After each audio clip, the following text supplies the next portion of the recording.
Hey, you're back with the Get Out of Debt Guy show. I'm Steve Rhode, the old original Get Out of Debt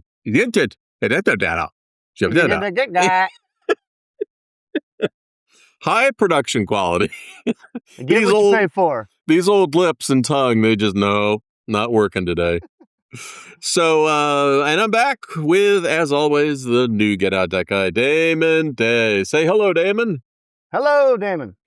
Excellent job. Well, we're back talking about tax refunds, which is the topic that we have scheduled for this show. And we will talk about, what happens if the tax refund hits your account and what you're going to do with it. And maybe you're going to spend it. Maybe you're going to pay off debt. I don't know. You don't know. Then maybe you're looking at your credit card balance and it barely moves. So today, we're going to stop hoping for windfalls and start building a strategy that actually works. But that is good information. People following along. We're panting out of breath waiting for this show because we teased it last week. But as we do these days, Damon, you pick out 3 stories that I've written in the last week and on getoutofdebt.org. Oh, and if people want to reach you, they can go to damonday.com, DAMONDAY.com. And that's how they can get you and have a free consultation with you and do a little chitty chat. But so the 3 stories. We can have a chitty chat. Well, you have helped people that have cat sanctuaries, so you could have a kitty cat chitty chat. I literally have helped people with cat sanctuaries.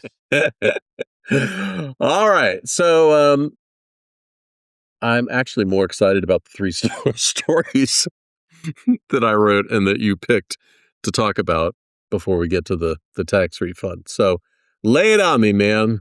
What are the 3 stories? So the first story, if you want, any more details on any of these stories that we're bringing up, you can just go to the getoutofdebt.org website, hit the small little magnifying glass in the top right-hand corner, which is hard to find, I might add.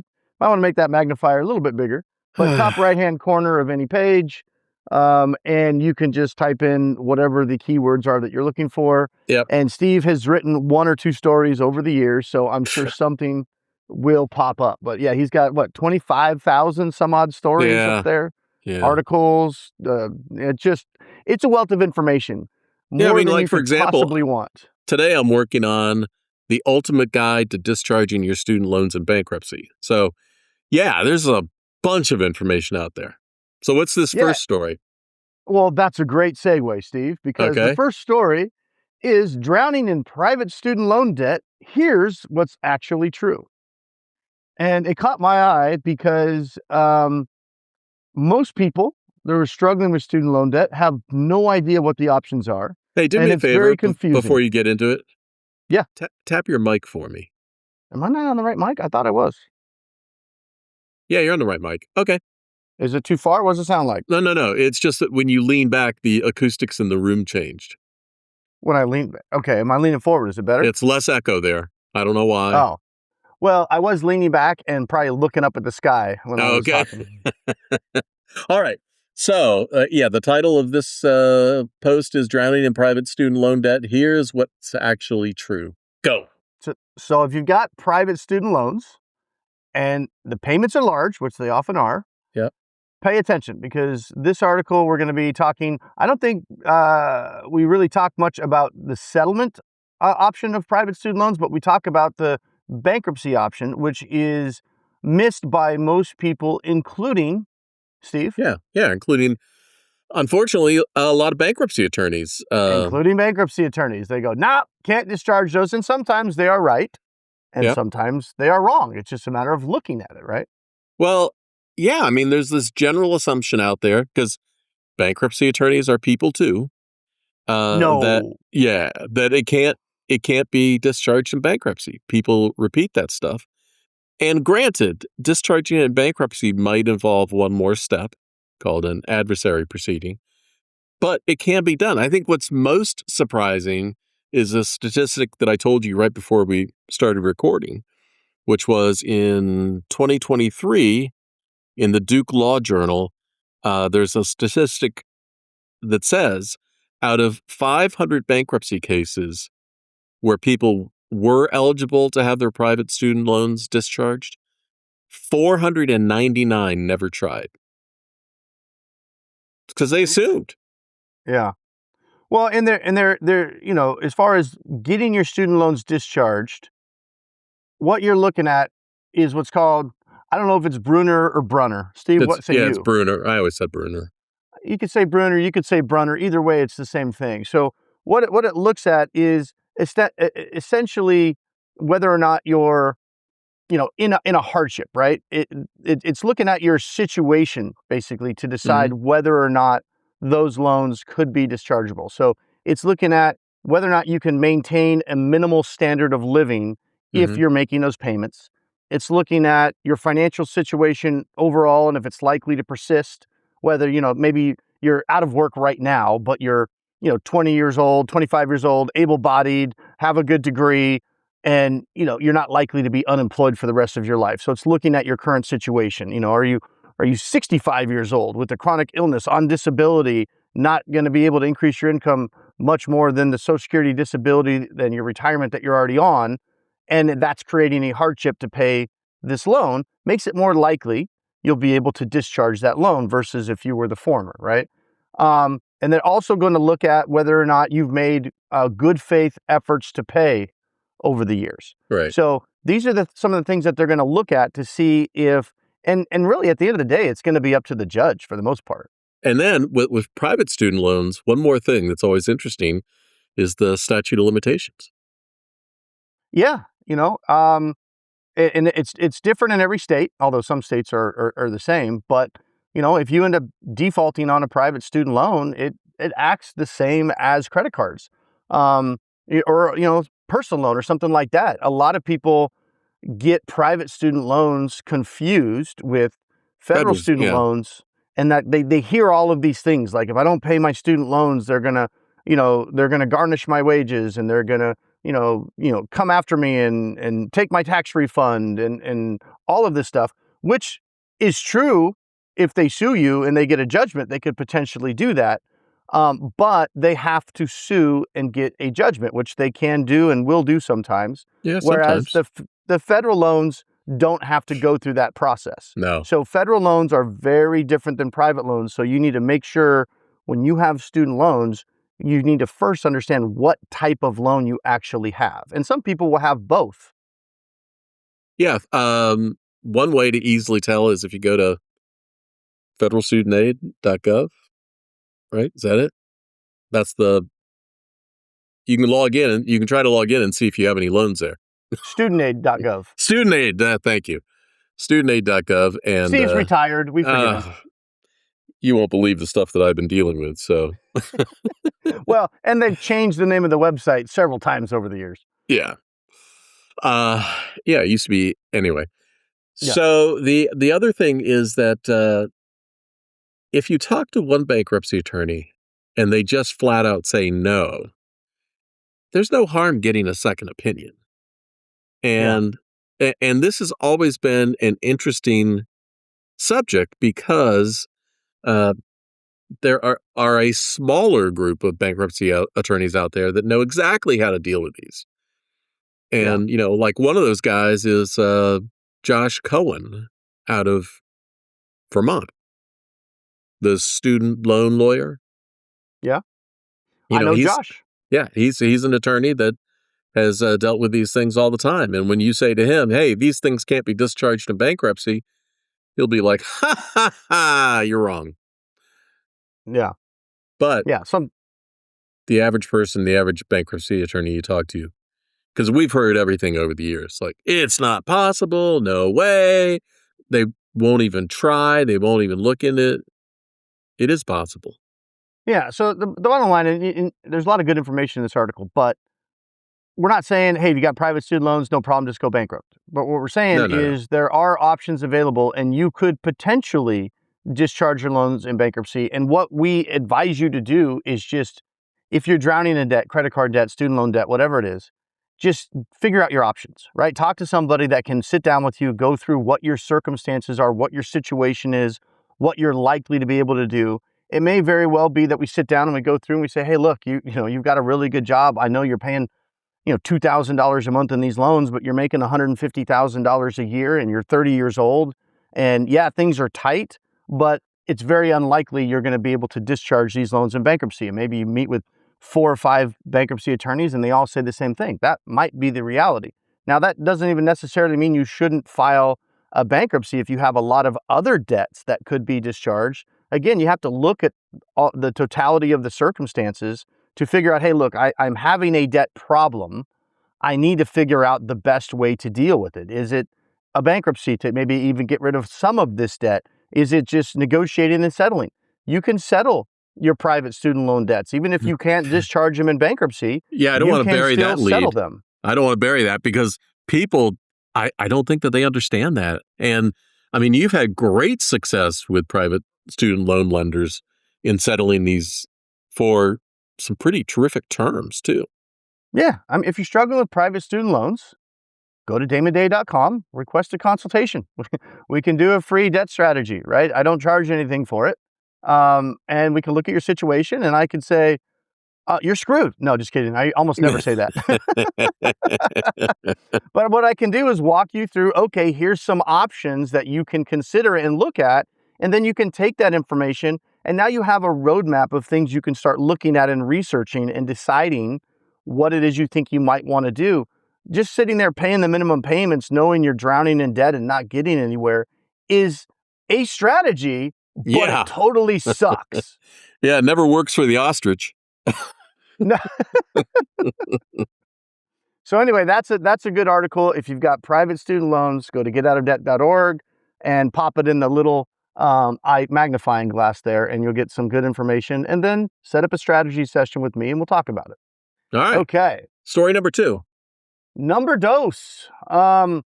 This is a big one because it has to do with budgets suck. But this article is ADHD and debt, why standard money advice doesn't work and what does. And I talk to a lot of people that would fall into this kind of quasi category of, I make good money. I know I have money, but I have no idea where it goes. I've tried the budget. I've tried Dave Ramsey. Nothing ever seems to work for me. I always just end up right back where I started after about 2 months.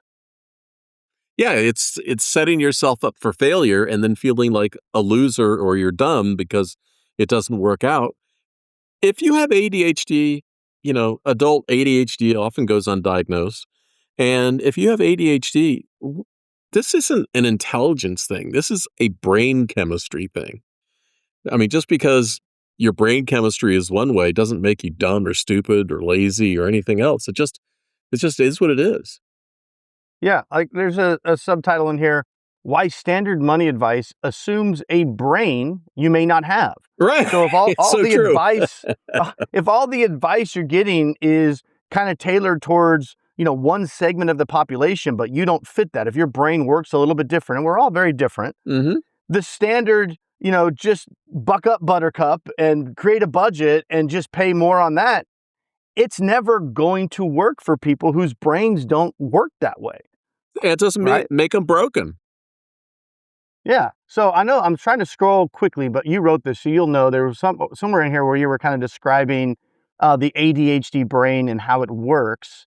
And it just made it so clear let me sum that up for you. Squirrel. Yeah.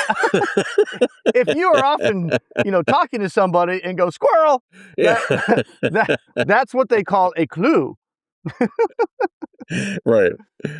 Yeah, but no, it's a great article. We can't go through all of it here because it's actually fairly long. But if you're in a situation where you have ADHD or you suspect you might have it because you're doom scrolling all the time, you're highly intelligent, but you never complete tasks that are not interesting to you, right? You're always that's where the squirrel reference comes in. Like, I'm going to go do this thing over here. Oh, what about this? Oh, what about this? Right. And so if you kind of feel like you're like that, your brain works like that. And you're in debt, and no matter what you've tried, it just hasn't worked. This will be a great article for you because it'll provide a lot of clarity, I think, to where you'll go, oh my gosh, Oh my That's gosh. me. Yeah, That's me. this is me. Oh my gosh. Oh my gosh. And then as you get towards the bottom, it's okay, what will actually work for somebody that goes squirrel, right? And then instead of the standard advice, you can get some actual advice and start doing things that will work with your brain. And a lot of it is just simple stuff like putting your bills on auto pay. I'm not saying Right. that's going to solve all your problems, but read that article. It's a really good article. The more you can set up a system, when you can sit That down runs and you can automatically. focus. Yeah, when you sit down and focus and set up the system that can work moving forward, rather than just saying, okay, I have to do this, I have to do this, I have to do this, I have to do this, and then getting upset when it doesn't work because you can't maintain focus over any length of time on something that is just so gut-wrenchingly boring to you. It's not going to work. And who the hell wants to live like that anyway? I do. There is this one sentence in here that I think is very key, that making only the minimum payment feels fine because the accumulating interest, that's a later problem. And the Yeah. ADHD brain has difficulty in making later feel present. Yeah. Like here's I'm just scrolling through. Why do budgets fail for people with ADHD? Budgets require sustained working memory, remembering what you've spent, prospective memory, anticipating future expenses, inhibitory control, resisting in the moment impulses, ding, ding, ding, Yeah, and squirrel. consistent re-engagement over weeks and months. Oh my God, yeah. ADHD disrupts all of these capacities. That's just what it does, right? Squirrel, squirrel, squirrel, squirrel, squirrel. A budget isn't a bad idea in the abstract, but it's a tool that assumes cognitive resources ADHD brains don't have. So the solution isn't to budget harder. It's to automate the decisions that the budget was meant to govern, which is what we were just talking about, right? Right. So when you have a moment of clarity and you're really focused for that short amount of time, that's when you can use the budget as a useful tool. But then you take that information and then you automate what you're supposed to do with that budget. Because if you, with an ADHD brain, says, okay, I see what needs to happen and I'm going to carry out all these tasks day after day, week after week, month after month, it ain't going to work. And they won't work because you've tried it. 10% of the population, adult population, fits the ADHD diagnosis criteria. I think it's more than that. But the people that we deal with that have financial problems and debt have manufactured ADHD. And what I mean about that is you might not have the diagnosis of ADHD, but when you add on money, stress, and pressure and all of that, your IQ actually drops, your attention span drops, you get laser focused, and it ends up that you experience the very same thing that people with ADHD do. Yeah. And it's very easy once it gets so overwhelming to just say, okay, I'll deal with that tomorrow. Yeah. And then you go, watch a show on Netflix because it just lets your brain kind of relax and I'll deal with that tomorrow. But then that becomes a year ago and 2 years ago. Here's a good one, a last point, or maybe the last point I'll make on this article. It's kind of towards the bottom. What is time blindness and how does it affect spending? Yeah. Yeah. So this is really good. I was reading this and I was like, that makes a lot of sense. Because we call it hyperbolic discounting, on the show. But time blindness is the impaired ability to perceive time and its passage. This is a core ADHD feature. When future consequences don't feel emotionally real, present moment spending decisions aren't moderated by the weight of those consequences, right? So you make spending decisions without really feeling the weight of what is this $1,000 going to cost me into the future, right? So, and that's why what Steve was talking about earlier, that's why making only the minimum payment feels fine, because the accumulating interest is a later problem. That's a tomorrow problem. Yeah, and the ADHD brain has difficulty making later feel present. Yeah. So automating a lot of this stuff, automation addresses time blindness directly. The payment happens whether or not the future feels real in the moment. So that's why taking a lot of these decisions away from you helps to make what you want to happen actually happen without relying Yeah. on you to make the right decision in the moment. The funny thing is, I don't know how many people have ever called into like Dave Ramsey, and he's said first, "Hey, do you have ADHD at all?" you know, Because this shit won't work if you do. that's right. Well, and people don't factor in these mental issues and the way brain chemistry and everything else, and just say, "Hey, stop avoiding dealing with your debt. Make a plan and stick to it, and just make a budget." And that might be simple for someone else, but not if you have ADHD. And in particular, it creates this vicious shame spiral that I have lived through myself. I've seen other people live through. When I was going through my bankruptcy, I felt all these things, that it's so stressful, and you have this impulse that you want to spend to help reduce the stress. You've got those missed bills and financial disorganization, and then you notice the problem, and it feels like deep shame, especially when you think or you do know what you should do. And shame triggers avoidance, and it gets you circling down the drain even faster. And avoidance triggers the debt to grow. And Oh, so, yeah. I was saying you always know what to do and what you should do, but it's that damn squirrel, Steve. No. Squirrel just gets you every time, man.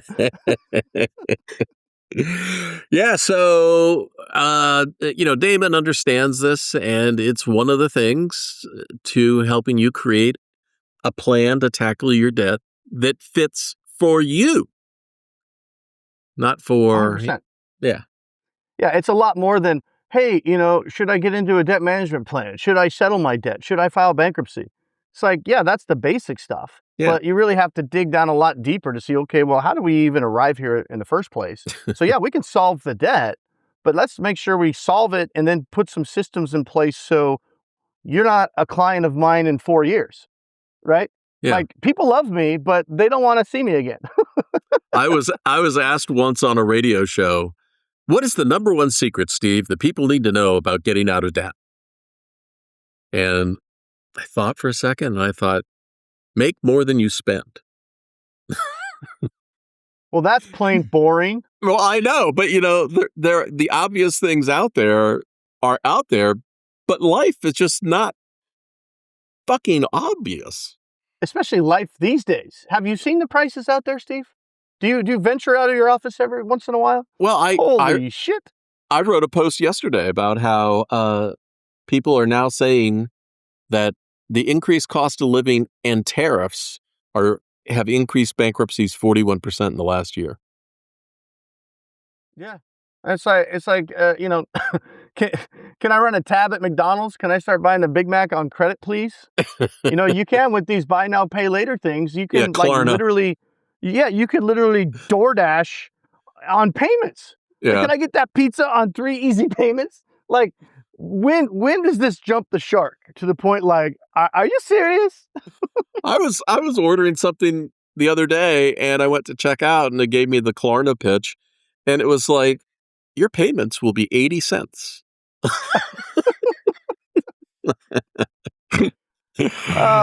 That's where we're at. I mean, that's how expensive everything is, and that's why now more than ever you have to get out of debt. You can't. Budgets are too tight. Expenses have risen exponentially faster than income. Oh, absolutely. And so you have to, if you even want to survive, you have to cut the fat. And servicing past debt is the first fat that needs to go. I don't care how you do it. I don't care if you file bankruptcy. I don't care if you settle the debt. Dave Ramsey debt snowballs working for you. That's fine. Even that's melting. Well, that's getting harder and harder. It's kind of going the way of like the credit counseling programs that used to be great solutions back when you were doing it, and now they're getting squeezed. It's like, okay, you're lowering my interest rates, but I still can't afford the payment. So how is this helping me, right? Yeah. But now more than ever, you've got to get rid of that debt. You got to cut the fat. If you don't want to put your pizza on payments, you've got to get out of debt. I'll have one slice, please. One slice spread out over 3 easy payments. Yeah. Well, and the funny thing is, for people who listen to us all the time, they know this, which is the way society is set up and people have myths and assumptions. The stupid reality is your fear of doing what you need to do better financially is what's holding you back, right? Because there are all sorts of solutions and plans and things that can be put together to get you out of the situation, but people always suffer with, oh, it's not possible. I don't want to do something. 100%. Everything has consequences, including keeping the status quo, continuing to make the minimum payments. That is, risky. That has consequences. Everything has a downside, including continuing to do what you're doing, not looking at other options, not considering them. Those all have costs. Those all have downsides, right? Yeah. So I know we talk about bankruptcy a lot, and now I always like to throw in that we're not here just pushing bankruptcy. We're pushing education. Educate yourself on all the options as they would pertain to you and your situation.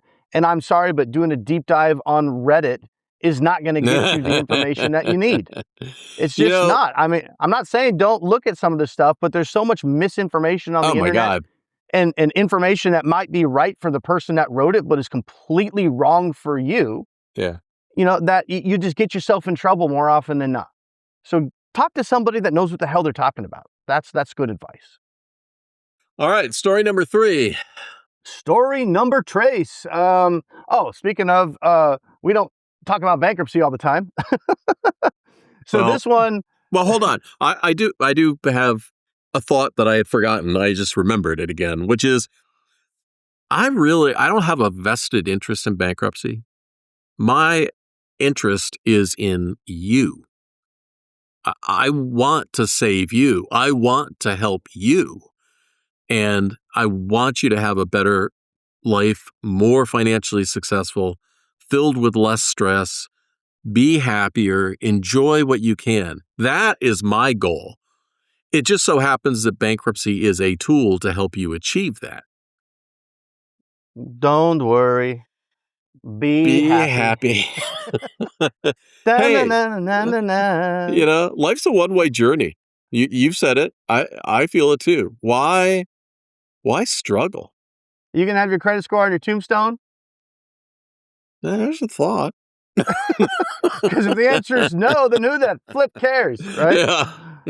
In fact, that's one thing Dave Ramsey and us agree on. Who cares about your credit score? Now, I think your credit score is important overall in the long term. In the short term, not so much most of the time. Yeah. But it is easier to operate within society with a good credit score. It just is. Yeah. Right? So, all right. So this last article, the bankruptcy means test. The reason I picked this article was because I talk to people about it really on a daily when we're talking about bankruptcy, because it's very misunderstood when you're looking at, hey, do I even qualify for Chapter 7 bankruptcy? I make X amount of dollars. Right. So this means test, the 180-day rule, why filing at the wrong time gets you denied. And this brings up a big point that I talk to people about all the time, which is, this is not about should you just file bankruptcy, should you settle your debt, should you do Dave Ramsey.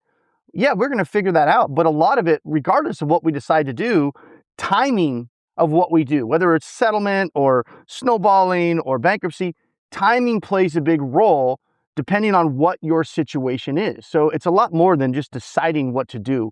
It's deciding when you should do it. And that's where the consulting comes in. Yeah. And that's where I shine, bro. That's what I do.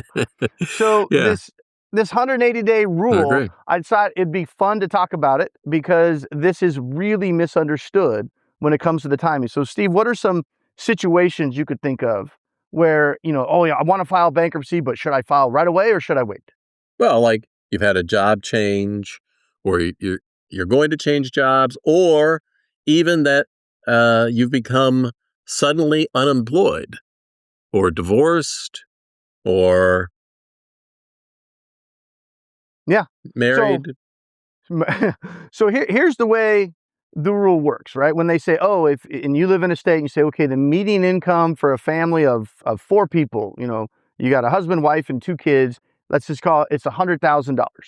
Well, let's say you make $105,000. That doesn't automatically mean, oh, you're over the median income, you can't qualify. The way the rule works and the way it applies is it doesn't take what you made last year. It doesn't look at your tax return to see what your income was. It looks at the previous 6 months of your qualifying income before you file, right? So if you file on July 15th, it's going to look at what you earned, what came in, what the qualifying income you made was from January to June, the previous 6 months. So, and then what it's going to do is it's going to take that number and not to get too complicated, but essentially it's just going to double it. And that's what your annual income is going to be. Technically, they divide it by 12 and then multiply or whatever they do. Divide by 6, multiply by 12. Yeah. But if you take the Common Core math part out of that, they could just double. Okay. This added extra steps for no reason. Yeah. But you just take that number of your previous 6 months and essentially double it, and that's what your income is. So if you're in a situation where, oh my gosh, I just got let go, I just got fired. Oh my gosh, I don't know what to do. I got to run down and file bankruptcy.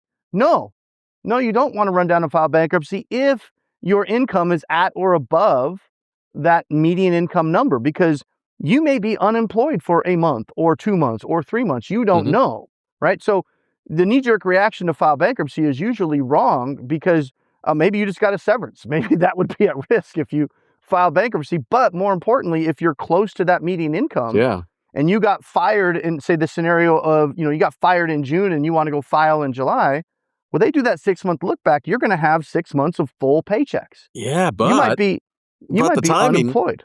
The timing is critical, like you said, because you can let that age, right? Each month that passes since you got that last big paycheck, that helps you tremendously. You don't always have to wait 6 months. You might only have to wait 3 months before the math works. So let's say you're trying to get a new job. You're unemployed in July. You got fired in June. You got let go in June. Unemployed in July. Unemployed in August. And then middle of September, you finally get a job, right? Okay. And then let's say you file in September. Well, now you do the 6-month look back. It's not going to be January through June. It's going to be March through August. And July and August, you had essentially no income those months. So now you're filing, your income is only going to be really 4 months of the income that you had. And then you double that, your income for that year for the purposes of qualifying for Chapter 7 is going to be significantly lower. So not to overcomplicate it, but the timing matters. Imagine if you're a teacher, forget about a job loss. Let's say you don't really get a paycheck for 2 months out of the year.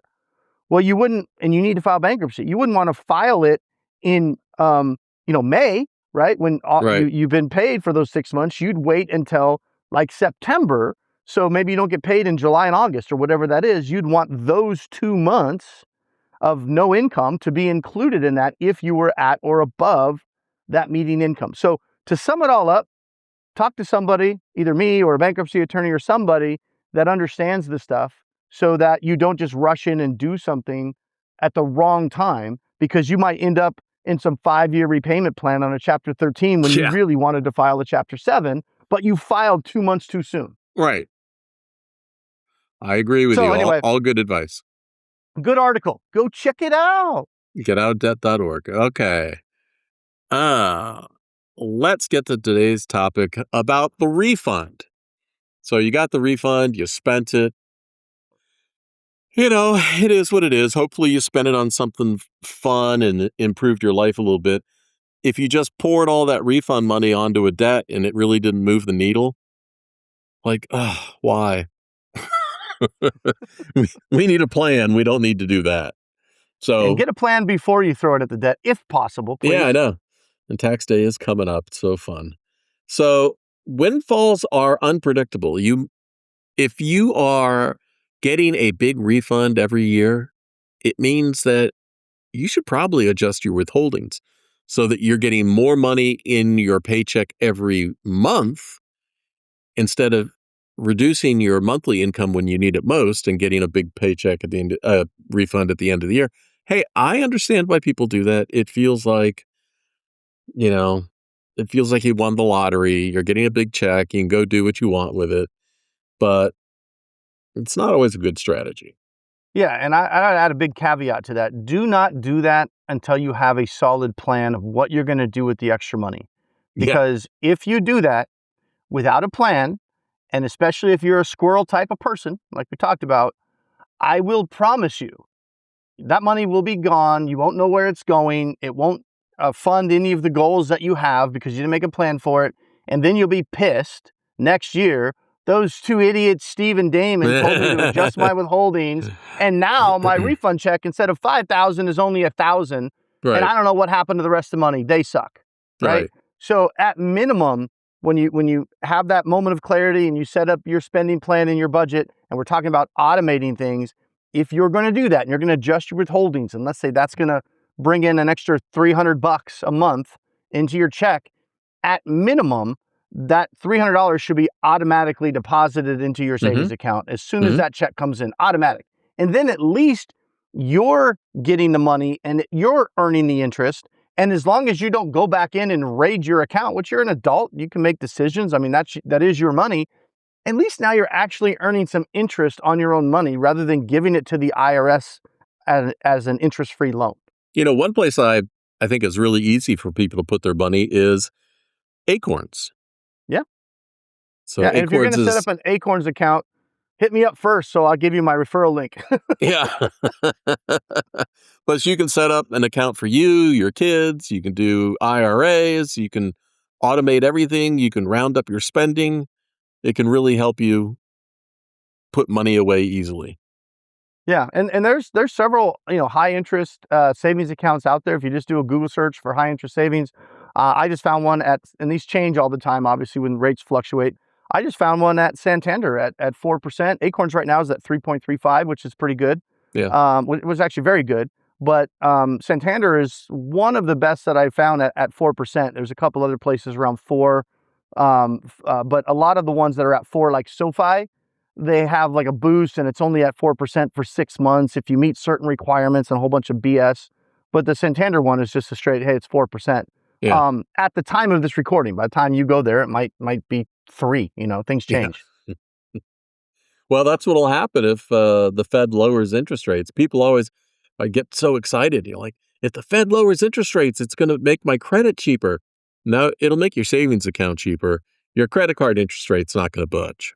Yeah. Yeah, they're quick to go up, but they're not quick to come down. Right. But like right now, like if you go to like a Santander Bank or something like that, or an Acorns, and you're getting 3.5%, 4%, most CDs where you're locking up your money for at least 12 months, like a short-term CD, is barely paying more than 4%. Oh, hell, So you're my going bank for a savings account pays 0.01. and that begs the question, why is it your bank? Well, it's not atypical. Savings accounts at banks suck. I know, which is why you got to do a little research. And if you just Google, high yield savings accounts, there'll be plenty that you can find that you can set up, and you can keep, if you like your Chase Bank, if you like your Wells Fargo, if you like that, that's fine. You can keep that, but then you can set up a high yield savings kind of like, linked to it, right? And transfer your savings into something that's actually going to earn you some money rather than 0.05, percent or 0.5% or whatever the hell Right. they're offering you. That Yeah. doesn't make any sense. That's not even keeping up with inflation. No. I mean, I think the Acorns checking account alone, just the actual checking account, pays over 2%. Yeah. In the Acorns checking account. And then the emergency savings is 3.35. It used to be like 3.8, but Fed cut the rate, so banks have to adjust a little bit. But why would you keep your money, in an account that you've got $10,000 in an account paying 0.5% when you can transfer it to an account that pays you 3.5 or 4? And again, this is a savings account. You're not going to access the money every day. And then if you need the money, it might take 24 or 48 hours to get it transferred back. That's no big deal. It's a Right. savings account. Right. I agree. Good advice. As always. All right. So I think we have covered Q2 reset. April's a fresh start. Let's get on that. Segment April 3, is Steve. a fresh Focus. start. Focus. Squirrel. April is a fresh start. And you know what happens with April is pretty soon People think the tax refund check is coming and that's going to save them. So it's heads in the sand again. But then following that comes summer vacation. Again, heads in the sand because people don't want to postpone that summer vacation that's coming. Kids out of school, all that. So, I was just going to skip that end stuff. Why do we have an outline for this show? High quality production we have here. Well, people get to see how the sausage is made on this one. This puts a lot of pressure on me to be funnier. Well, go for it. Go. Okay. All right. So the overall theme of what we were trying to do today was, if you've already got your refund, chances are you already blew it, right? It is what it is. That's fine. April's a new fresh start. It's a do-over. We're going to start fresh in Q2, but you have to make a plan. If you haven't got your refund check, please don't let your plan be, I'm just going to throw what I get at one or two of my credit cards. No, that is not a plan. No. It's not a strategy, because chances are next year at this time, it's going to be the same. My debt is just as much, if not more, than it was last year at this time. So I'm just going to throw my tax refund back at this credit card debt. And you just slog along in this debt year after year after year. We need to rip the Band-Aid off. Remember what I was talking about earlier? You have to cut the fat. We got to get the debt out of your life as quickly as we can, or you will be buying pizzas on payments. Nobody wants to buy pizzas on payments. We got to get out of debt. Yeah, we got to get your financial life restructured, because the refund wasn't the strategy. It never is every year. The strategy is you. So, like you said, Damon, let's make Q2 count. Yeah, the refund is just your time to be able to take a step back and take a breath. That's what the refund is. Take a breath, figure out a good plan for this little extra money you have. And if that's the only extra money you have all year, throwing it at a little bit of your debt is not going to fix the problem. We need to get a little bit more drastic with it. So, if you haven't started yet, today is April 2nd, right? Yeah, today's April 2nd. This week, make a move, set up a call with me, set up a plan, figure out what we're going to do. Let April be your reset. We bombed our New Year's resolutions back in January. Mm-hmm. We don't have to wait till next January to start again. We can start fresh right now.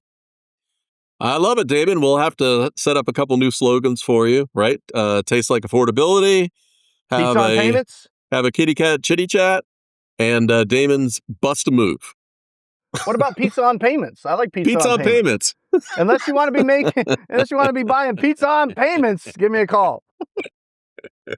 All right. Until next week, Damon, I will see you. Peace.